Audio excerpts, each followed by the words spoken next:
Once upon a time, inflation was the scourge of our national economy, but that was way back in the 1970s. Since then, we've had it pretty good with successive decades of low inflation. Now, in recent years, the federal government has done many things that should have created inflation, but didn't.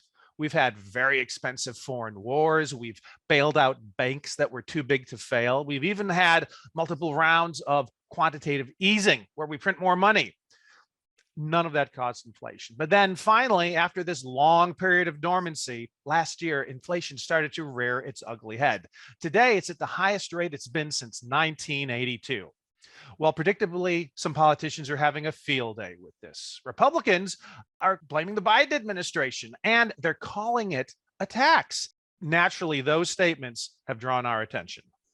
I'm Bob Goulder with Tax Notes, and I'm joined by my colleague, Joe Thorndike. We're going to try to answer this question. Is inflation really a tax? Joe, let me ask you, in the technical sense, is that a legitimate thing to say? Bob, I think it depends on how literal you want to be. If we take our definition seriously, then inflation is not a tax. Taxes are compulsory government extractions imposed by law, usually to raise funds for public purposes, sometimes to regulate behavior. But taxes are not simply things that cost people money or drain our pocketbooks or lighten our wallets, even if those things result indirectly from government action. Otherwise, any government action that costs us money could be described as a tax, and certainly any sort of regulation that raises the cost of a product might be called a tax. Now, there are lots of people out there in politics and the media who want to describe regulations as a tax. Auto safety, clean water, food plan inspections, these things cost money, and those costs usually get passed on to consumers. But are these regulations taxes? Only in a metaphorical, impressionistic, or rhetorical sense. They're not actual taxes, and neither is inflation. Okay, but what about this looser sense that you've alluded to? It's true that inflation makes us poorer, and taxes make us poorer too. So that's an important commonality for a lot of people. Fair enough. And that's why I think Republicans seem to have gotten some traction with their talk about Biden's inflation and it being a tax on everyone. And I think Biden himself is sensitive to that. And that's why he gave it such prominence in the State of the Union address. Inflation is robbing them of gains they thought otherwise they would be able to feel. I get it. That's why my top priority is getting prices under control. But, here's the issue. If inflation is a result of too much money chasing too few goods, then it's reasonable, actually, to ask, where did all that money come from? And in 2022, a lot of fingers are pointing at pandemic relief legislation, which injected lots of money into the economy, much of it directly into the wallets of American consumers. So it's a reasonable question. Did Biden and the congressional Democrats overshoot with pandemic relief? I'd say probably, maybe, and if they did, then what do you have? A set of government policies that sparked inflation.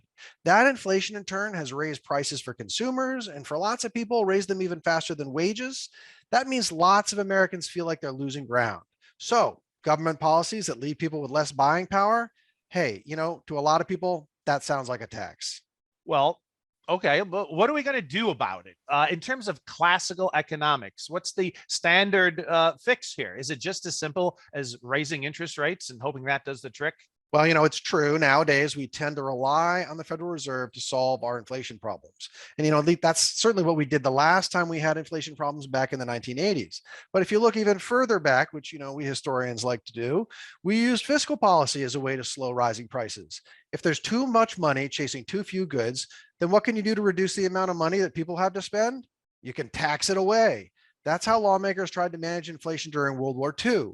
They did it again during the Korean and Vietnam Wars. And this approach, however, is not a quick fix, which is why it's fallen out of favor in more recent decades. It also depends on politicians to do the right thing. And, who really wants to count on that? Still, the traditional Keynesian prescription for inflation is austerity, lower spending, and higher taxes. And that is a program that exactly no one supports nowadays. Certainly not the Republicans complaining about an inflation tax, and certainly not Democrats who still have spending plans and certainly don't want broad-based taxes on consumers. So all I can say is this: let's hope the Fed is on the job of slowing inflation, because no one else is. Well, there you have it. Inflation, it's not a tax, but it sometimes feels like one. And we want to know what you think. Is inflation really a tax? In your opinion, let us know in the comments below. And thank you for listening. Want more like this? Subscribe for more tax videos. Special thanks to our executive producers Jasper Smith and Paige Jones, and showrunner and video editor Jordan Parrish.